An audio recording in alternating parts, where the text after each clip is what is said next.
Hi, my name is Jalen McMaster, and we're going to be standing by for a minute while we wait for 7 o'clock. Feel free to check back in a minute, and we'll get started. Thank you.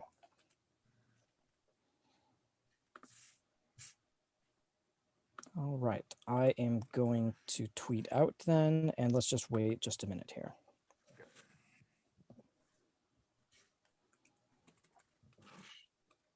Wait, I want to post this to my Instagram. Welcome, Vold has entered the chat.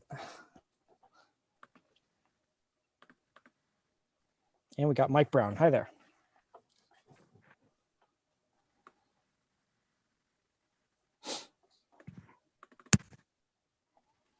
All right, I think we're at 7 o'clock, so I think this is good.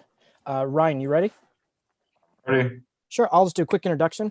Hi, my name is John McMaster here in my Silicon Valley garage, and we're here to talk about image stitching. You want to introduce yourself? Yeah, I'm Ryan Quarantino. I'm here working out of my Los Angeles, California. Sounds good. Can you tell me a little bit, why do we want to stitch images? Like what's the high level idea here? So generally, when we are looking at microchips and we're taking very in-depth images, if we're using lens from 5x to 10x to 20x, depending on the size of the chip, it's generally not going to fit under one image. These generally consist of from either 5 images to even hundreds of images. And when you want to reverse engineer these chips, you want to piece all of it together. If you want to follow a trace line, circuits, whatever it is you want to do, you'd like to see the whole image. So that's where image stitching comes in. It's basically taking a bunch of these photos that you've taken with your microscope, and it takes the overlap and puts them together into one beautiful image. Well, that sounds great. Can you tell me a little bit then, how do you do that in practice? What's kind of your workflow for that? So my workflow it's really manual. I like to get a little more automated in the future, like how you do it and how some other pros in the field do it. But right now, what I do, I have kind of like a technique where, given the chip, I will start from kind of like a right to left motion. So let's say I always start at the top right corner. I would maybe move 20% each time to give it, a certain amount of overlap per photo until I get to the leftmost corner. And then after that, I'll go down one and then to the right. So go right to left, down, left to right. So it's a serpentine order. Sure. And this, just clarify, this is manually turning the microscope. Yes, yes, I am working in the 1970s and I'm that's fine. turning the microscope. No, whatever gets the job done. Okay, so then now you've collected your images. What's your next step after that? Would you like me to show my screen? Sure, yeah. Why don't you do that? Okay. Everyone see my ICE? Okay, image composite editor, ICE. Got yes. Okay. So this is a software that Microsoft makes. It's really, really, really great tool. I've stitched probably, I think max I went to 200 at Mega.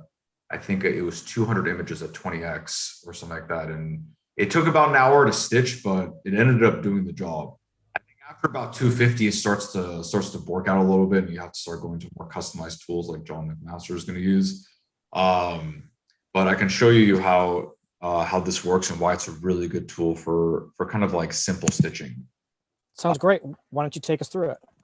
So I have NCR 7250 that actually Mike Brown had given to me. And I thought this would be a great example. That I took this image at 5x, and this was actually a fairly large chip. It was, I believe, 6 millimeters by 6 millimeters. And even at 5x, it took, as you can see, 1, 2, 3, 4, 5, 6, 12 photos just to stitch into one.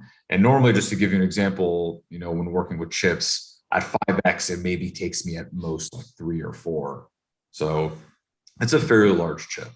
So what I generally do, I take all the images that I took with my metallurgical microscope, and I put them in here. And generally, if you want to see if you did everything in order, like from right to left, left to right, you go to structure panorama, and you can see here the way it's laid out. That It's laid out column per row. As you can see, it is assuming that I have 5 columns in my image, which I don't. This is how many images and how much I have to rotate it took me to get from one end to another. So in this case, it did not take me five columns. It took me 3, I believe. And it's not zigzag formation, it's serpentine. Now we can see very clearly that this is correct. That I took image, went down, image, went down, image, went down, image. So this looks like it's like perfectly laid out. And obviously, if I take in an odd number of photos, you would see that out here. One row would be pushing the other one out. So we know that I was consistent, and consistency is extremely, extremely important when it comes to image stitching, because even the smallest mistake can make your whole image out of whack. Generally, you don't need to go through this, because this is more the manual side to ICE, where you choose how much overlap you think you've had. Like, for example, in this one, there's a lot more overlap from this picture than there is in this one to this one. So if you're not consistent with the overlap, that's okay. Especially when it comes to using only 12 photos. They have a feature to just use an auto detection for your camera motion. Generally, it's a planar motion with perspective, but I just like to let it do auto detect. From here, it's better to always label your images in order, because they do sort by that. So for example, if I label this Z, F, G, that would also screw up the way it does the stitching. So it does sort by file name. That is very important. You can also sort by date as well, but it's better to do it by file name. Gotcha. Okay, makes sense. After that, you click stitch and you let it do its magic. This should take about less than a minute. Interesting. Yeah. So that panorama layout is kind of nice. I had naively assumed it was just going to try to randomly match images together, but it does seem to actually understand that you have them in a grid layout, which is really cool. It does, and you can see it stitched it perfectly. It did a really, really nice job. It's pretty quick too. Very quick. We can look even closely at it, see if there's any mistakes, see if there's anything that they didn't cut out properly.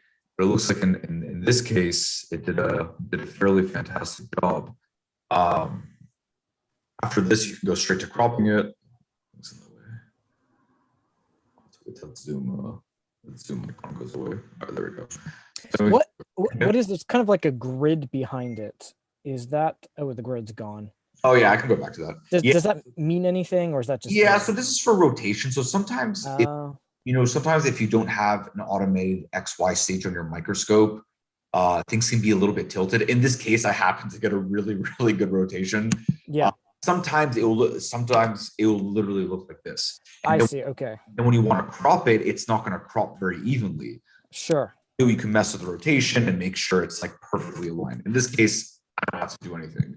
Got it. I can see when I get to my next phase of cropping, it aligns pretty perfectly. And it looks, is my screen look like it's glitching by any chance? It is. Did it? Oh, you know what? It, I just looked. Someone had a comment that I went, let's see. Current bitrate is lower than the recommended bitrate.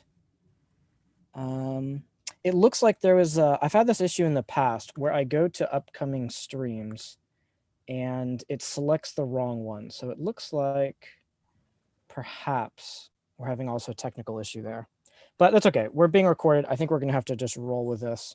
Okay. Let me see if I can also update a link.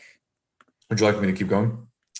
Yeah, I'm just going to take a second and see if I can resolve what happened there. Cool. Yeah. So the last stage is exporting your photo. You get to choose the quality of your image. I like to choose the highest quality.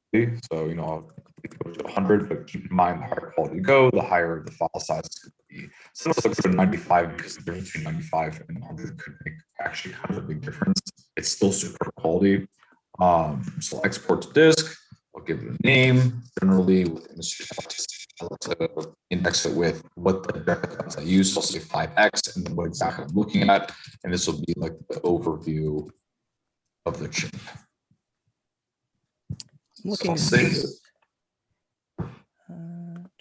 Sorry, maybe hold on just a second. Let me see if I can fix the audio issue. I'm seeing if there's a setting here that maybe is causing this.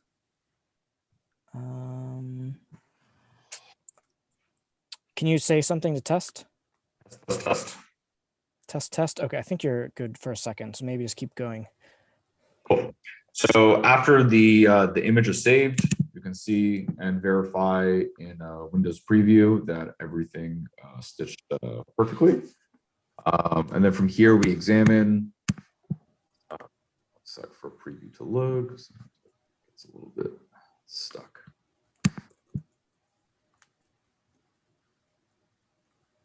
You can still hear me okay, right? Yeah, you're definitely more stable now. I don't know what happened. There we go. So here we can go through the image. We can look at the quality. You can see if there's any blurs. Anywhere where I didn't take a good focused image. Like you can see somewhere around here, I lost focus a little bit. Mainly looking for stitching errors. That's the most important thing. Like you like sometimes you see like a little line here that looks out of touch with these horizontal and vertical lines. It looks like everything's stitched really well. Can you actually do a test real quick? Can you hide your windows with the images and let's see if that improves the audio quality? Maybe or just like stop sharing your screen for a second. I just want to see if this improves it.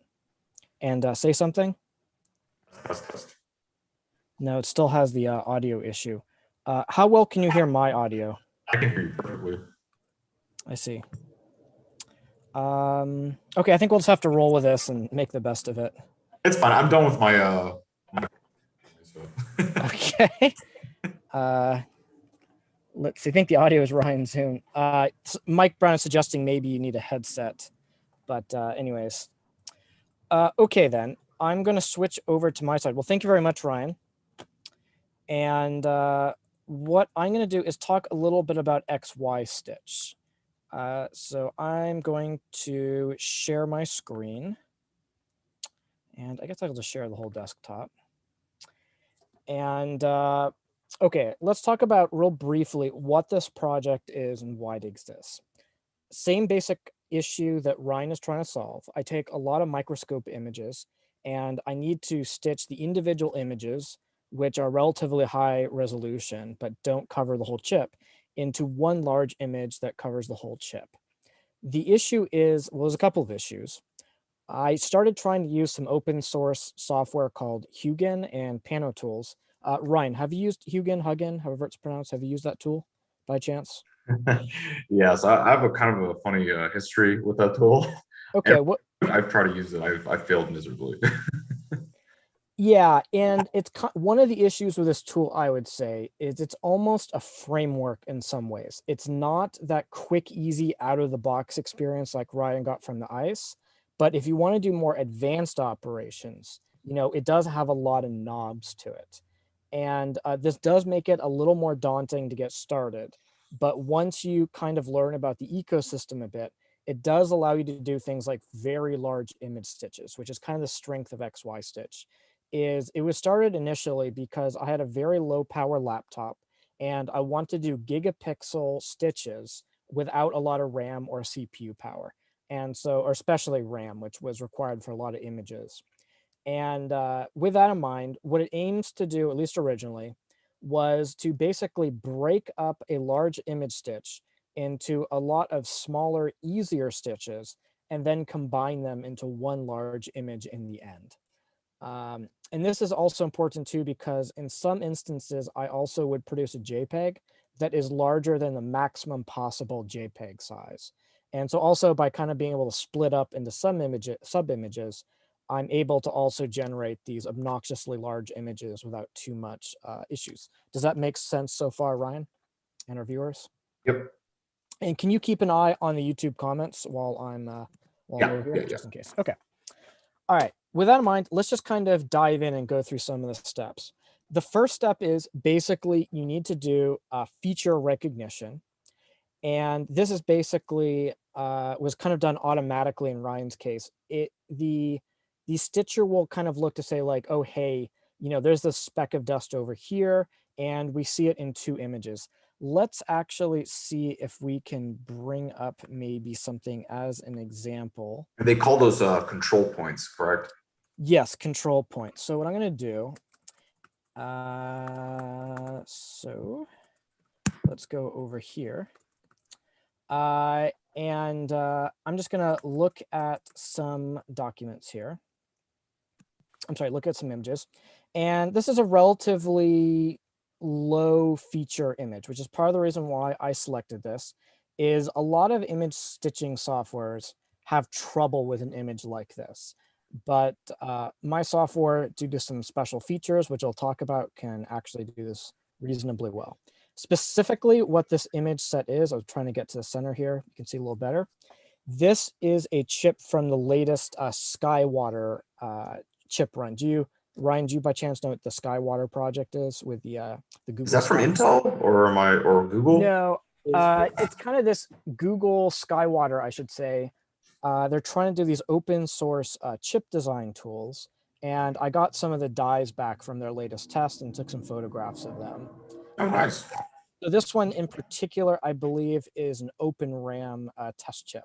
So they've tried to make an open source, or somebody tried to make an open source RAM generator and then fab this out with the open source chip design tools. And that's what this is right here.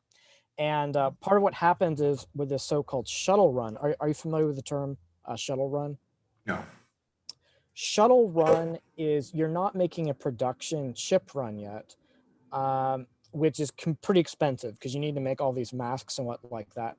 So to reduce cost, one of the things that'll happen is instead of one wafer being all the same chip, you maybe will put, I don't know, 20 chips on the same wafer. And so you'll only get a few chips out of each wafer, but it means that you don't have to pay for the whole mask set, which can be quite expensive and all the processing. And instead split that with 20 people and then sort the dies afterwards. One of the issues with this, which will become more apparent as we zoom out, is if your die doesn't occupy the entire size allocated, you may have a lot of unused space. And that's what we're seeing here. I think you can see my mouse here. This is area outside of the used portion of the chip.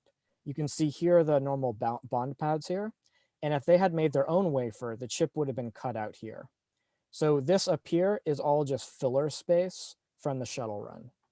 Does that make sense? What do they call that? Like chemical, mechanical. Yeah, chemical. CFPs?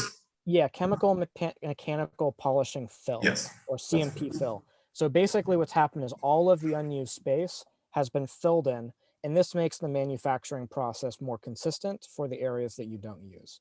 Otherwise, if you left this all empty, it would create a divot, and then when you tried to polish this section over here, you would get edge artifacts because there was such a big gap here. Make sense? Yep. All right, so that little tangent aside, so what we're gonna do is this feature recognition first. So this is finding the control points. And then now we have a bunch of images which have some sort of correlation together, but there may be conflicting information about, if this image is to the left of this image, but it's to the right of this image, maybe they don't quite agree on the relationship between how all of these features were matched together. To solve this, you have to do a global optimization problem. People call this like control point optimization. And this is to put all of the images in kind of a 2D grid, to spatially relate them to each other. And then once you get to this point, you can open this in Hugin, and this allows you to crop and rotate the image similar to what you did. And the final step is the actual image stitching, where all of the images are kind of mapped together and converted into a final JPEG. Does that make sense? All right. With that in mind, I'm going to run the first command, which is the feature recognition. And the way I'm going to run it, it's also going to automatically run optimization afterwards. Now I am on a machine that has a decent number of CPU cores. I'm sorry, not my laptop, but this machine has a decent number of CPU cores. And one of the things is this software was designed to be highly parallelized. And it's actually going to take advantage of these by splitting off the feature recognition into a bunch of different cores. The other thing that it's going to do is I write some metadata do I have it here? Well, usually there's some metadata. I'm not sure why it's not here. There's usually some metadata that indicates overlap when the microscope capture was done. And it will actually use this to make more optimized stitching decisions. First, we have these rows and columns, and it's able to use these to kind of roughly estimate where images are. But then what it also does is it says, okay, maybe we have a 30% overlap between this image and this image. Let's just show the top 30%, from this image and the bottom 30% from this image, and basically give two nearly identical images to the feature recognition engine. And this reduces a lot of the false positives, because otherwise what might happen is if we took this image, maybe it would confuse this area up here and try to match it here, because they do look similar, but it's not the same part of the image. So by reducing it to the absolute minimum amount of image that we need to, I'm able to improve the accuracy. Does that make sense? All right, enough talking. What I'm going to do then is I'm going to run this command. So all the commands are prefixed with XY. And actually, I think we can take a look at this. This is a script. You can see it's going to run this command XY feature. That will give us the feature detections. It's just going to do some error checking here. It's going to do that optimization step. And then it's going to make a small tweak to make it basically fit. This is kind of a Hugin artifact. We can mostly ignore that. All right, I'm going to run this command now then, and hopefully this will be relatively quick. You can see You never use Hugin's GUI, right? Like you never use the actual, like. Well, we can talk about this a bit while this is running. You can see it's running fairly quick through this. We could load up the entire file in Hugin, but the issue is that it would basically load a large number of images. And for cropping purposes, which is the main thing I need to do Hugin and rotating, we only just need some images from the border to kind of understand where things are. And so for a very large stitch, this can make it take too long to load the project. To get around this, what I do is I load a reduced panorama file where I just display images from the outside, and that allows me enough freedom to crop and rotate. And then that's back annotated in the original PTO file to kind of make everything uniform. So I am using Hugin, but I'm not using the full project file, if that makes sense. Okay. Are you doing anything special too to keep consistency when you use your automated XY stages? Do you have to program it in there to say, hey, I 50% overlap horizontally, 30% vertically, or you just? Yeah, generally what I do is I have a overlap target, and then I have a view area. And please check the comments if there's any questions on the YouTube stream. I have basically an overlap target, and subject to the constraints of this minimum overlap target and the actual requested view area, it's going to run a quick optimizer to spread out that overlap, but also fit it exactly over the requested area. So the actual overlap could vary. In the worst case, if you requested me to image, just slightly larger than one image wide, which is not something very common, it would basically give you, say, a 90% overlap as a result. Wow. Okay. All right. Now, it's just ran the, so in the normal Hugin flow, I should also add, it has its own optimizer. That optimizer is very slow because it doesn't know anything about spatial information. So instead, I ran my own optimizer to try to place these on a 2D grid. Now, normally what you want is control points to kind of line up to each other, as the features, within about 1 pixel. Now, instead, we have an RMS error of around 82 pixels, which is much higher. And that's because on this image set, we have a lot of very poor features. Matching this to this is a little bit difficult. So it tends to generate a lot of errors, and it's complaining about that. That aside, I do a lot of statistical checks because most of the control points are good. And I'll throw out a lot of them that I think are particularly poorly optimized control points. We have a few options here then. We could open this and just take a look to see what it looks like, or we could start inspecting some of these poorly optimized areas to try to improve the matching. Does that make sense so far? Yes. All right, let's just try opening it. I'm going to show a few things. So first, let's just use the normal Hugin command and just take a look at this to see what this would look like. Because you can just load the full project if you wanted to. And it's a relatively small project, so it might not be too bad. And so you can see it's loading this. But as we're sitting here, though, you could notice that if this was a very large project, it would be loading a very large number of images. And you would sit here for quite a while as it was filling in some of this. Because sometimes I might do an image stitch of 10,000 images. Wow. Yeah.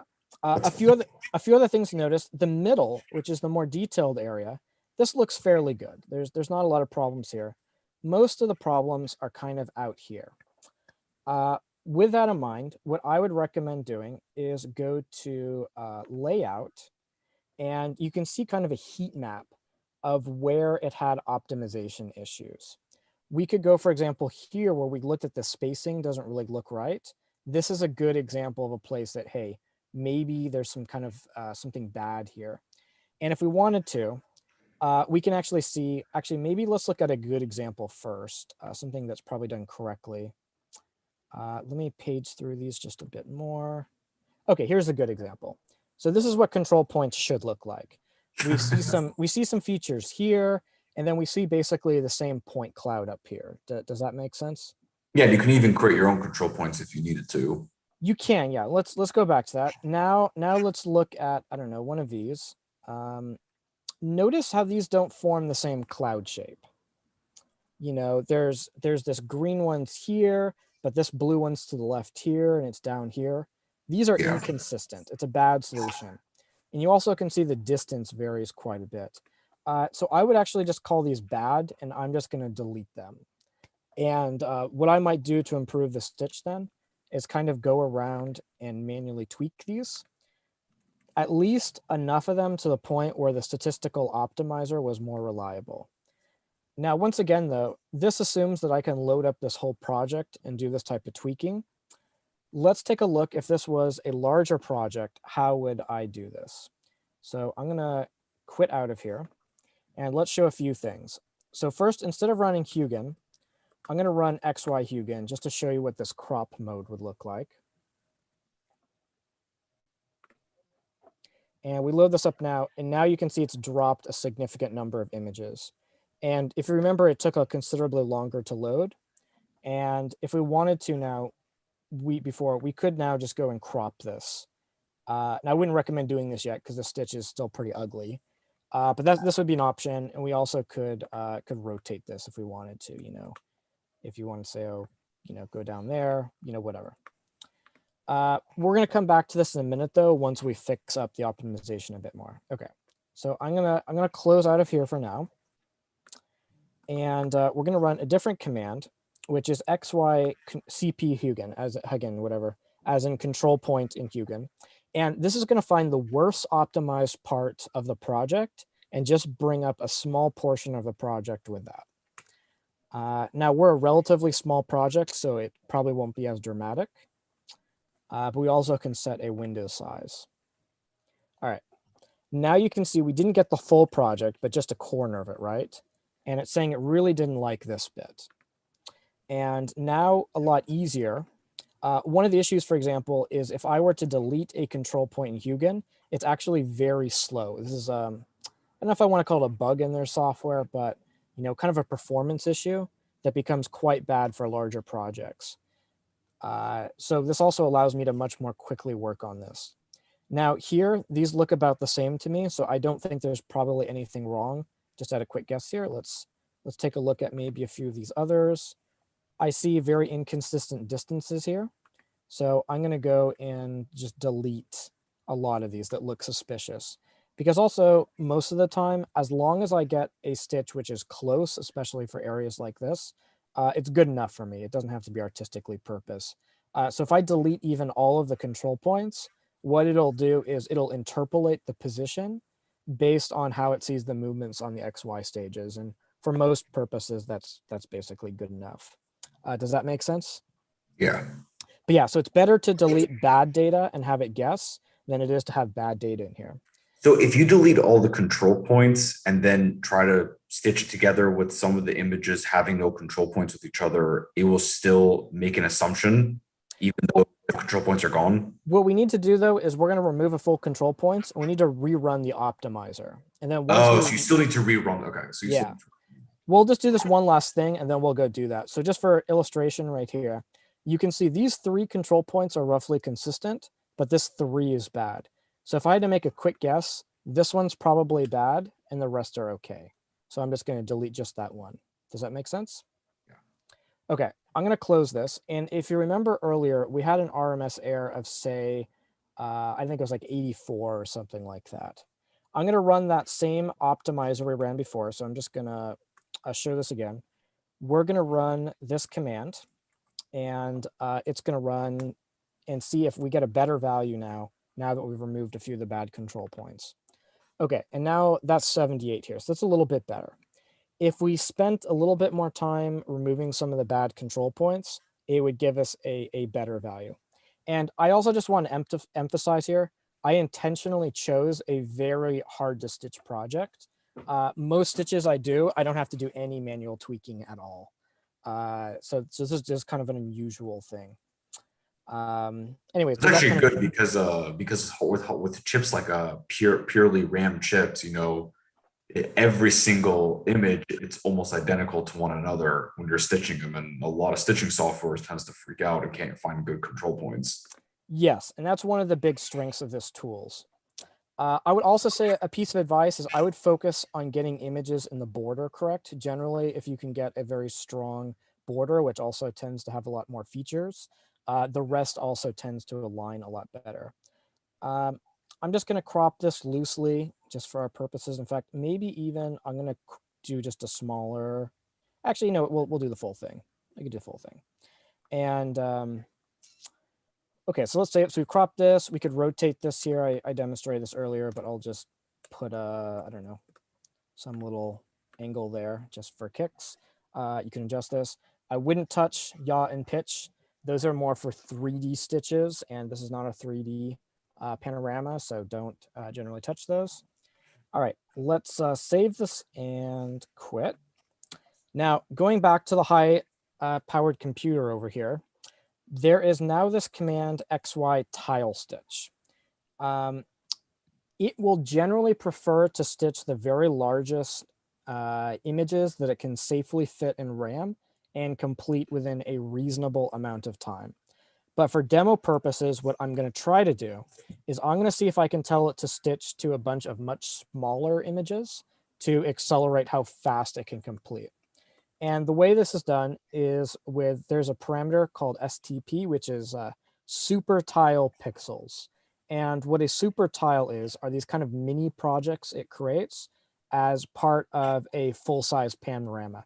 For example, maybe because the image is too large to stitch as one giant panorama, it may stitch the upper left corner as one image, stitch the upper right corner as one image, and lower left, lower right. And those will basically become 4 different stitching processes. And then once they all complete, those results will all get combined into one master panorama image. Does that make sense? Yeah. All right. And I'm going to set a parameter which is relatively low. I'm going to see maybe, actually, let's do even 150 megapixels. Let's see if we can just have it just go crazy trying to parallelize this. The only issue with going very small is it requires some overlap between these so-called super tiles to make sure that there's no image artifacts as you go between them. And so if you get too small, it won't have any useful data, but let's give this a try and see what it tries to do with this. All right, I'm going to scroll up a bit.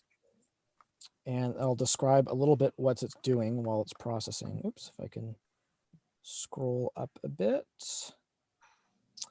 What do we got? So it's split it into 8 images basically.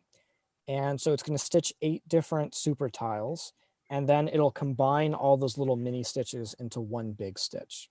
Does that make sense so far? Mhm. All right. Next thing it has to do, and you can even see this filtering. This is what this is right here, is you can see that it's slicing out a lot of the images for these mini stitches. It's not terribly efficient though for the size. You can actually see it removed 58 out of 135 images, and it's still stitching 77. But now it's doing it 8 times. So the efficiency boost here was probably not very good for the size, but for illustrative purposes.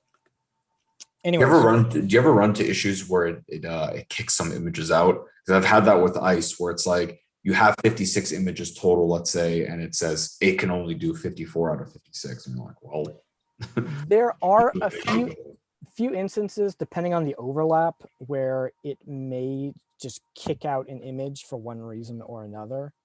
I've kind of gone through great lengths to try to prevent that at various stages of stitching. For example, if you do have excessive overlap on your images, where excessive overlap I would define as maybe more than 40%, if you start getting into essentially 50% or more overlap, where there's no unique sections of any image, that can be problematic. And I recommend in those circumstances, if people really want to stitch it with this tool chain, that they need to basically crop those images beforehand. Another reason you may do this is a lot of microscopes tend to have better image quality in the center. And so what you might do is basically take a full frame image from your microscope, but then crop it down to get the final higher quality output. oh, because you're saying like the left side of the image and the right side tend to blur out a little bit. Yeah, and then the center is a little bit better. Yeah, I've had that issue. Yeah.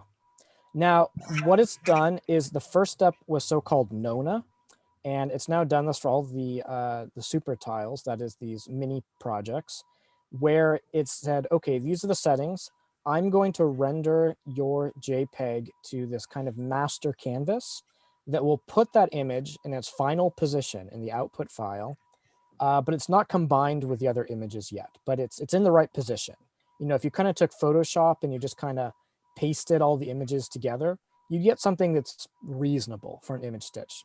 The issue with this, though, is there's still small errors between these images. And so what's actually preferred, instead of just directly kind of copying and pasting these images on top of each other, is to instead look for seams. So a seam might be, going over to this, is let's say you were trying to combine an image. It may try to stitch it here. So if it made this the seam, you're less likely to notice artifacts going along this line.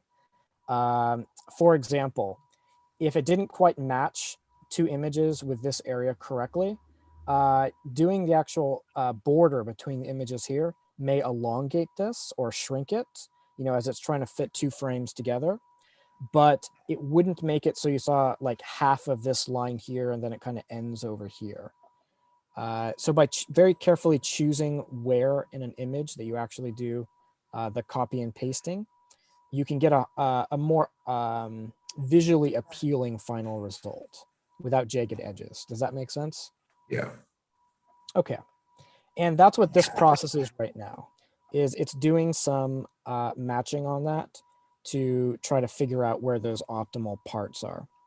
Just out of curiosity, how many files does this generally generate? And does it delete these temp files, or you're just left with like thousands of temp files? Oh, they'll delete them. And just a reminder, I created this is a very contrived stitch parameters just to kind of demonstrate how this works right here. For this particular project, I would definitely have done this as one single image. So there really only should have been one thread running. It's just for this one, there's a lot. But yeah, there's a lot of temp files and they get deleted after it's complete. You don't want a disk full of like 80 gigs of images after all this. No. Yeah, because it'll add up. Now, let me also show you something interesting. This is something I've been looking at. is I recently upgraded from on this particular system from Ubuntu 16 to Ubuntu 20. And I noticed that there was a drastic decrease in image stitching performance in the step that we're doing right now. A few things to notice is that as you increase the number of images, it's a little bit hard to show on this one because it's mostly linear, but it actually does increase exponentially, which you can see a little bit here. And this is one of the reasons why I break them into smaller super tiles, is because even though it will eventually complete, it can take an impossibly long amount of time to finish. But most notably, the Ubuntu 20 machine was stitching a lot slower than the Ubuntu 16 machine. And I did some research, and they removed this image cache option, basically in newer versions of Blend. I'm trying to talk to the developers to understand exactly, but it basically seems they're moving to OpenMP to try to increase stitching performance. And this was a little bit of a casualty of that move, that maybe most people aren't stitching that many images. You know, they're at this little section down here where it doesn't matter so much, and probably not optimizing for these big stitches like I'm doing. So this is kind of an open question right now about how this is going to work in the future for large stitches. So anyways, a little side note there. Anyways, what I'm going to probably do is, I don't know if it makes sense to go through this full thing, but what I can do is maybe just for completeness, we'll go to one that's already done. Let's just go into the done folder and I'll just show what that might look like. Here's a small one. If I go, oops. So let's actually just stitch this one real quick, because this will go really quick.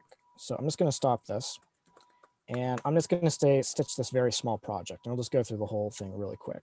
You see, there's only like, I don't know, 10 images in here, so it'll go. Is this doing only like half the chip or like a piece of the chip? This particular one is just a very small scan, Oh, so okay. it just won't take very long at all. You can see, okay, it's done. So the final output is you'll get a directory called single, which basically has a aggregate. There's the so-called super tile directory, and this has the X and the Y coordinates of the images. If you had, multiple super tiles, you could use that to paste them together. And then, yeah, you get a final output over here. Once again, this process, I can't do it on this guy, actually. Once again, this process is pretty over the top, for Oh, wow. small projects. Like, ICE is probably perfectly fine for something like this. But once you start getting to these like 10 gigapixel, level stitches, this tool does seem to do a pretty decent job. Yeah, I actually remember coming to you because I remember when I was doing the Game Boy Advanced CPU chip at 20x objective, that was around 380 images, and ICE just it couldn't do it. Yeah. There's one image stitch that I'm particularly proud of that I took with a very high resolution objective, and it was like more than 10 gigapixels, and it's a beautiful stitch. And I'm hoping that someday I can make that stitch public, but it's somebody's hobby project right now that unfortunately have a bit of an embargo on right now. But I can say that I've done some very, very large ones with good results. So yeah, it definitely scales to some of these very large stitches. Images is that stitch. Yeah. So I'm going to just double check to make sure that there aren't any comments on the live stream. Looks like there's some chat over here. Let's see. Storm caused my power to go out. Ryan says hug in. Okay. Yeah, I don't know if it's Hugin or Huggin. I don't know. Yeah. I feel like this is the KiCad, KiCad, Maybe there's an official response from developers. But anyways, yeah, I think that's basically all I had to say, unless you want to add something else, Ryan. Oh, no, you covered everything. Okay. Well, I'll give one last chance for viewers, but I guess that's thank you everyone from listening, and until next time. Yeah, thank you so much. Have a good evening. All right. Just a second.